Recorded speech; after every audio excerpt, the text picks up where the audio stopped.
কলাতলি বিচে আছি। খুব বেশি হলে 200 মিটার দূরত্ব হবে আমার হোটেল থেকে। এখানে আমার ছোট ছোট কয়েকজন বন্ধুরা। তোমার নাম বলো? আমার নাম আব্দুল হাফেজ। আব্দুল হাফেজ। তোমার নাম বলো শোনা? হায়াস বেগম। আর এ হচ্ছে ইব্রাহিম।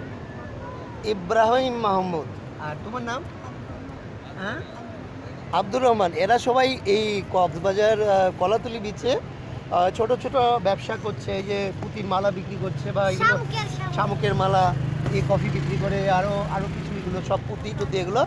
আর আপনারা যদি এখানে আসেন তবে একটা জিনিস খুশির ব্যাপার হচ্ছে, আমার প্রথমে একটু মনটা খারাপ হয়ে গেছিলো যখন আমি জানতে পারলাম যে এরা ব্যবসা করছে, এত ছোটো ছোটো বাচ্চারা। তারপরে বললো না, ওরা পড়াশোনা করে পরীক্ষার রেজাল্ট দিয়ে দিয়েছে, এখন বন্ধের সময় তাই ওদের ব্যবসা করছে। পড়াশোনা কেউ সবাই করে। এ আমাদের মাদ্রাসায় পড়ে 5-এ। তুই পড়িস কোন ক্লাসে? ক্লাস 3। এও ক্লাস 3, এ ক্লাস 2, আমি হচ্ছি ক্লাস 2। আমি আর হায়েসা না, পড়াশোনার ফাঁকে ফাঁকে হ্যাঁ, আমি পড়াশোনার ফাঁকে ফাঁকে এগুলো বিক্রি করে, আর আমি পড়াশোনার ফাঁকে ফাঁকে এদের ভিডিও তৈরি করি। তা আমরা সবাই বন্ধু।